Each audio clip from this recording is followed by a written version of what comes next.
I'm thinking about the city and how it works. Citizens elect the mayor and city council to speak for them in setting policy. So the biggest boss we have is the citizens.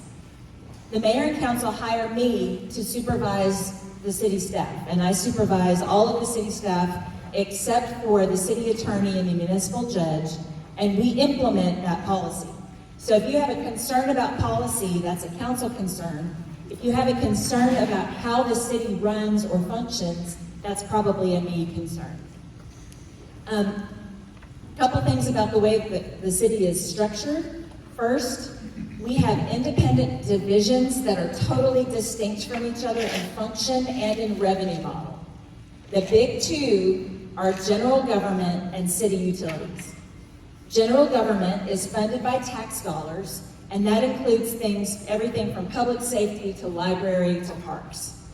City utilities is funded by water bill payments, so water, sewer, trash, and it uses those funds to pay for those services. We cannot fix streets with water bill payments. We cannot fix water lines with tax dollars. Those things are completely separate. They don't touch. So if either one of those two funds is short, we cannot make it up with the other fund. We have to either increase revenues or cut services. Those are our only choices. The next thing to mention is that there is not a single department of the city that has, quote unquote, enough money to do everything our citizens want us to do. Not one. There is a lot of money in total, but we are stretching every dollar in every department. Public safety services alone cost more than our entire property tax revenue. So every single dollar that citizens and businesses pay in property taxes, if you put all of that together, it does not pay for public safety alone.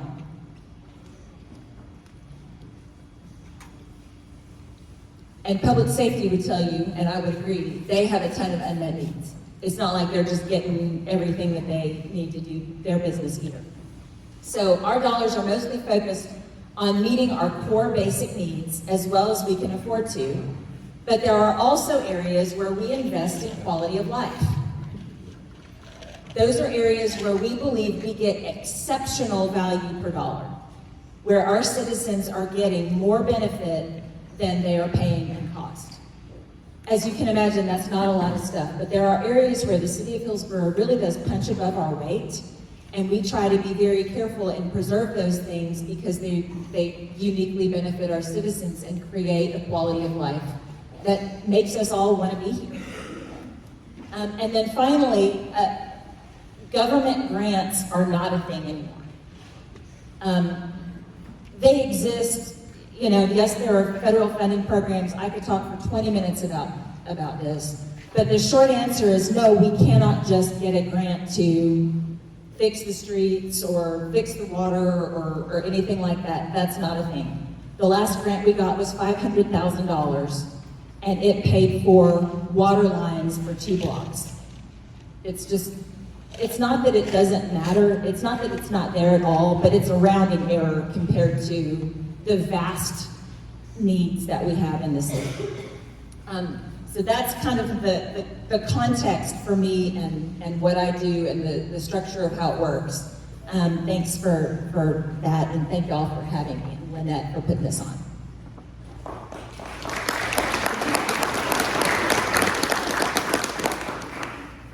Hi everyone.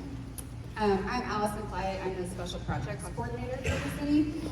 And I joined in February of 2023 when I was asked to be in charge of the Hillsboro initiative, which was a really incredible experience, the absolute most massive project of my life. And I may not ever work on anything quite so spectacular ever again, but it really set the tone for the types of problem solving and collaboration that I do in my job still today. And it's very different, the Eclipse, from what I was doing in my previous work. So my background is actually in academia, so I have a lot of teaching experience, lots of experimental research, collections management, museum administration, and so I think that this mix of experience has served me really well in this current position because special projects really requires a little bit of expertise in all of these different areas. Essentially what I do is respond to any sort of one-off challenge that is thrown at us, or any kind of bold, crazy idea that Megan has.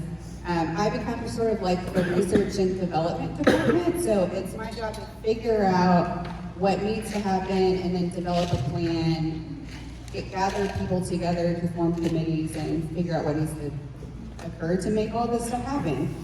So that includes a lot of budgeting, grant writing, coordinating teams, and juggling multiple simultaneous projects. Right now, some of the more visible projects that I'm working on include the Pavilion, which is, a lot of people refer to it as the Old Crimes Garage at the corner of Corsicana and Waco Street. Also the Texas Theater, which is something I know people care really deeply about. But I'm also focused a lot on the city's long-term vision. So I track and report the progress that we're making towards our strategic goals. And I'm also helping to coordinate our upcoming comprehensive planning exercises. So lots of different things on my plate. And in addition to all the projects that I have going on, I just try to be kind of a multiplier to all of the other departments, particularly administration, planning, and Main Street.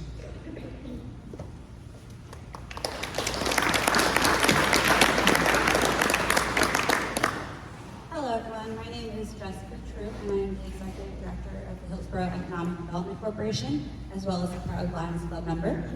I've been an economic developer for almost 10 years, having worked for a statewide organization, a city department, a regional nonprofit, and now an economic development corporation here in Hillsboro. The purpose of economic development is really to raise the quality of life of its residents, and we believe that the way to do that is by creating well-paying jobs for our residents and increasing our tax base, because money doesn't make you happy, but it sure helps. As a 4A type corporation, we focus on industrial development, and so the EDC is able to support bringing industrial users to our industrial park, as well as other available land, helping with the infrastructure needs, such as water, roads, etc., in and around our industrial areas. And we do that both in recruiting new companies as well as supporting the companies that we already have. 80% of new jobs are created by existing business.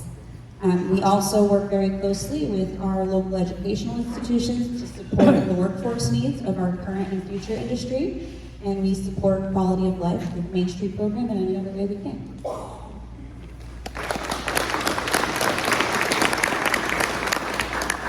Well, hello, my name is Tiffany Barron, and as you guys all have probably seen through the Hillsboro reporters that are sitting on your tables, that's my introduction, and I am the new Main Street manager here for the city of Hillsboro.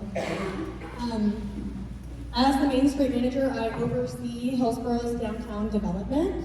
We are accredited through the Main Street America program, which is built on a standard 4-point approach. Those 4 points are design, promotion, organization, and economic vitality. And there is a committee for each one of those 4 points. Each one of those committees does meet monthly. If you are feeling led to become more involved in the revitalization of our historic downtown, you are welcome to join a committee. And you can do so by visiting the Main Street website, which is hillsboromainstreet.org, and you'll go to the volunteer page, which is /volunteer. And of course, don't judge our website. It is hopefully going to get a revamp pretty soon.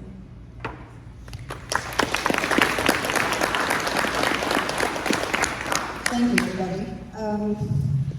The experience and talent at this table is at a level of cities, honestly, 10 times our size.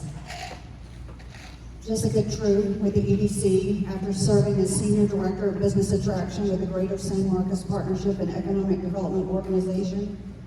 She has 8+ years of economic development experience. She's working with big inquiries of business wanting to come to Hillsboro every single day. And unfortunately, for me, attending city council meetings, most of the cool stuff that they talk about is in a closed meeting and private, but there's a lot of stuff in the works. thanks Jessica for representing us and recruiting and attracting big business to Hillsboro. Allison, who you heard from in special projects for Hillsboro, is a Hillsboro native and has been a teacher and a researcher for over a decade at both Baylor and Iowa State University, winning awards and publishing academic papers presented at conferences throughout the U.S. She's designed museum exhibits for pretty much every museum in Waco and farther out than that.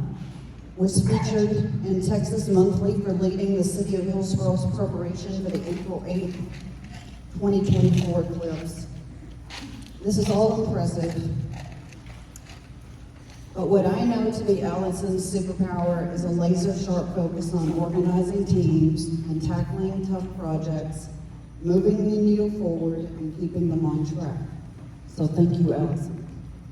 Tiffany, our new Main Street manager, joins us after working for Casa Hill County, and we aren't going to put her on the spot too much today because she's a little new, but she's been with Burleson SD and managed banking operations for Wood Forest National Bank.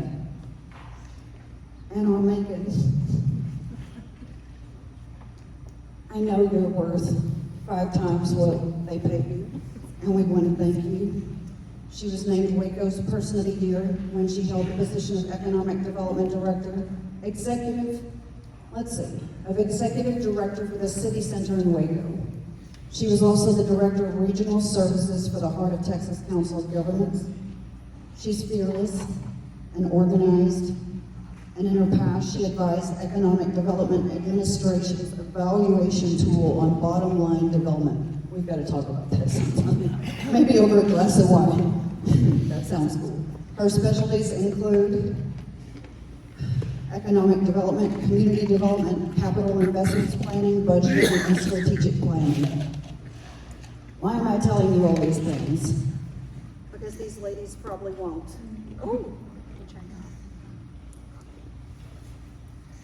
Because these ladies probably won't ever tell you that. Having this strong of team working for Hillsboro is a big deal, especially now, because big growth is expected. Big growth is expected. They could probably make 4 times the salary of what they're making here, but we're so thankful to have them. So, we let y'all talk and say what you said, but there's other questions we would really love to know about.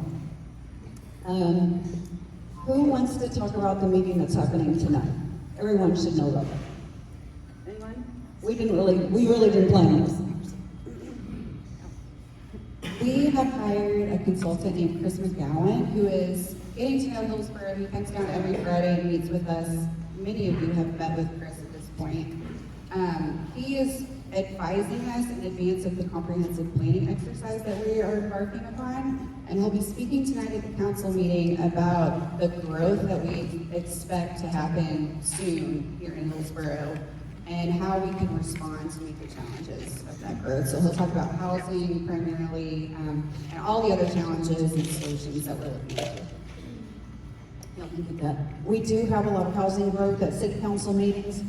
We didn't bring graphics here. We'll probably follow up with y'all with a follow-up email after this and send you some links, some phone numbers, some information that you should know. But Megan, in the city council meetings, you have a graphic, and I know some of those are housing units that have already started, they're under development. Some of them may fall off of the radar, but will probably be replaced by others. Do you want to tell people how many housing units, sir? Sure. Okay, again, I have notes. So I report to the council. We have 8 strategic goals in our strategic plan. I report to the council on goals 1 through 4 at the first council meeting of every month, and goals 5 through 8 at the second council meeting of every month. So once a month, they hear an update from me on our progress towards growing, because that's one of our strategic goals.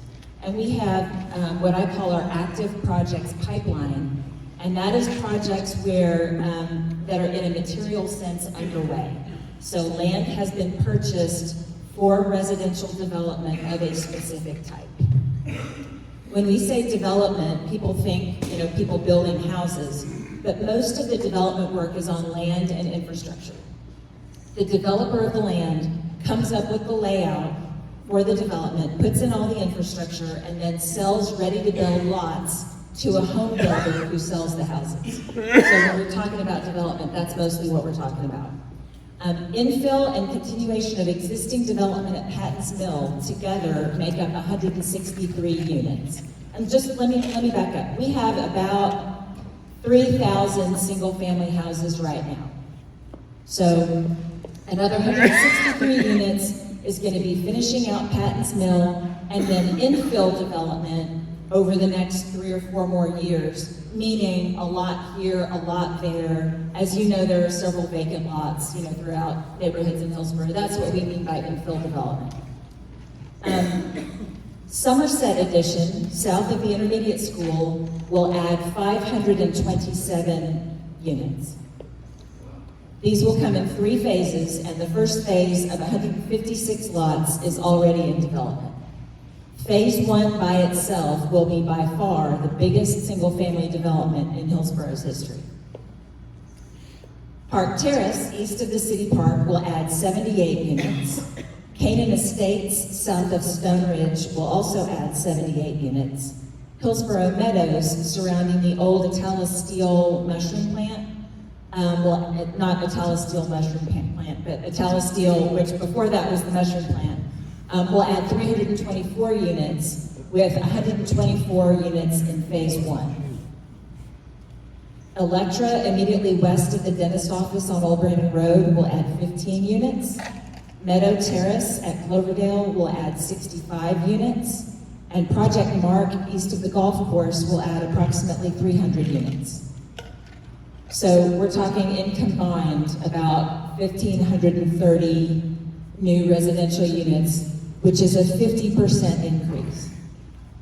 And these are all projects that are coming. Now, to Lynette's point, it's conceivable that one or more of these would drop out, but this is land that has already been purchased for development. If one development group drops out, probably they will sell the property to another development group. So we anticipate that these numbers are very real. And in addition, there is, tens and even hundreds of acres that this doesn't include, both inside and immediately outside the city limits, that is available for development and is actively being sought for purchase for development of more units than this. All of the ones that I mentioned by name are inside the city limits, except for the Somerset development, the big one, and they are coming into the city limits in phases as they develop. I expect to see, in terms of land outside the city limits that might be developed, I expect to see most activity in what we call the donut hole between I-35 and Abbott Avenue. If you are looking at a map of the city limits, which I do every day because there's a big one on my wall, there's a triangle-shaped donut hole where our city limits follows 35 South and it follows Abbott Avenue South. All of that land in the middle is opening up for development, and as infrastructure gets closer and closer with each new development, then the development across the street, as it were, becomes more likely to be developed. So lots and lots of development, I guess, is what I'm saying. Thank you. Jessica, I'm going to put you on the spot here. We have a lot of interest and inquiries into the EDC property, into our manufacturing district and other areas that are EDC land. Can you give us a snapshot of why we're getting so much interest and what makes this so attractive? Hillsboro is in a really great strategic location for development. We are close enough to Dallas and Fort Worth to be able to access a deep talent pool while having lower cost of land, lower cost of labor. So it makes Hillsboro really attractive for manufacturing. It's definitely a skill set that there is for the labor force in and around this area, as well as for logistics.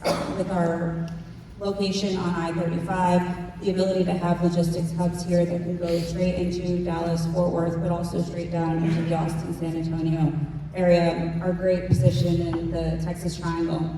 Makes it a great option for that kind of industry.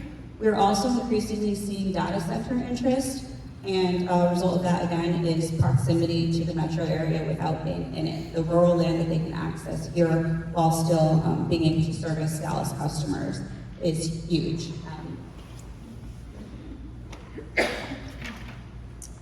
This is a dicey question. I'm not sure they want me to ask it, but is there any updates you can give us at all on the mall or the Texas Theater? It's going. We expect to be able to tell you specifics of how wonderfully the outlet is going to be redeveloped very soon. But for now, hopefully within the next year, keep your eyes out for some wrecking balls and some signage with exact names. As for the Texas Theater, I know that that's something that a lot of people in our community care a lot about. We get inquiries about it almost every single day. And there seems to be a really strong desire to see it restored. The owners of the theater approached us about a year ago, and we started discussing the possibility of a partnership. And initially, the city's position was that we did not need to own a movie theater. But after some deeper discussions, we sort of realized that if we wanted to make this happen, if we wanted to preserve this space, it's probably going to be necessary for the city to be involved in some form or fashion. So we have been speaking with the owners about leasing the space for 1 year. And during that phase, we would sort of just gauge community interest. We can't just haul off and buy a movie theater and transform it into whatever we like. Because Megan was just talking about we just don't have the resources to support a project like that. But what we do have is a lot of community interest and enthusiasm in this space. And a lot of people who are asking us all the time, what can we do to help? How can we get involved? So that's the kind of grassroots support that we think that we need to determine what the future of the theater will be. So we are looking at leasing it for a year sort of as a proof of concept. We'll be able to test whether or not we have the community interest and support. And during that 1 year, we're not planning on renovating the space and turning it into a fully functional movie theater. But what we'd like to do is at least make it safe and habitable, where we can have some small community gatherings and work parties. Maybe that looks like an inflatable movie screen and volunteers coming and painting and doing small improvements, or community work parties where there's food and live music, and maybe nonprofits that partner with us and we split the proceeds to do a little bit of fundraising. The idea is really to give the community a chance to engage with the space and start seeing a vision of what the town wants form. So if we can demonstrate that there's real ongoing support, then maybe at the end of the year we might consider an actual investment. Thank you.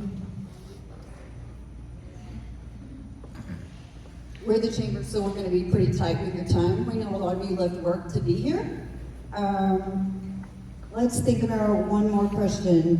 Megan, did you already talk about in city council meetings are the first and third Tuesday of every month at 6 p.m. The first meeting of the month, Megan lists out the progress or updates on the first 4 strategic goals, and on the third Tuesday, she does the rest of the 4. Can you tell them what you give them? Did you already say that? Did I miss it? The 8 strategic goals that you give updates on. Sure. Okay, so the strategic plan is the guiding document for pretty much everything that we do.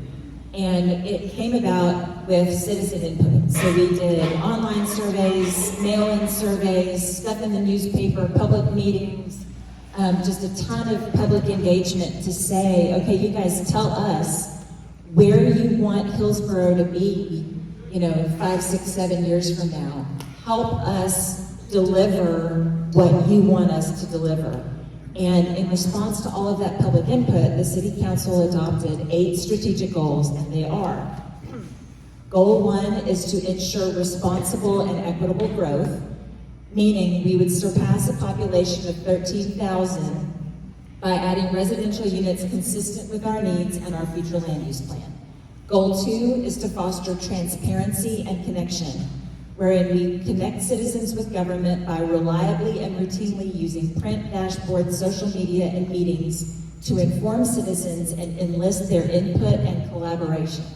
Goal 3, support preservation and beautification, where we enhance Hillsboro's unique character, historic charm, and present vibrancy by incentivizing renovation and adaptive reuse of historic structures, enforcing property standards, and beautifying the entrances to town. Goal 4 is to deliver efficient and effective government, wherein we retain and expand a collaborative team of employees who maintain technical qualifications, advance the city's service delivery, and operate equitably, accountably, and above all, transparently. Goal 5 is to build better infrastructure, where we formally assess the conditions of street, water, and sewer infrastructure and implement projects and processes that will, over time, bring and keep those systems in predominantly good condition. Y'all, that's a big one. Goal 6 is to deliver essential services, where we're going to deliver streets, water, wastewater, parks, public safety, and other essential services and systems that are dependable, in good repair, and of acceptable and or improving quality. I mean, again, you gotta have realistic goals. They're not gonna be awesome in 5 years, y'all, but they're gonna be getting better. Goal 7 is to boost economic development, where we're gonna implement business retention and attraction programs so that a variety of small and large businesses meet our residents' employment, entertainment, and commercial needs, and establish Hillsboro as a vital part of Central Texas's economic landscape. And then finally, Goal 8 is to enhance our quality of life, where we're gonna maintain a system of clean, functional, and varied enrichment facilities and programs throughout the city, including best-in-class library and team sports. Those are areas, our library and our rec programs are areas where we punch way above our weight, and it's important that we continue to operate and offer those programs for our citizens. Thank you. Everyone in this room, thank you for coming here today. Each one of you have access to leaders and information, and you have more resources and opportunities than you realize or take advantage of. We will invite you to these lunches quarterly so you can connect and find solutions and allies in Hillsboro. And we'll send you an email before the end of this week with contact info and key takeaways from this lunch. So thank you for being here. And we are going to be respectful of your time and turn it back now.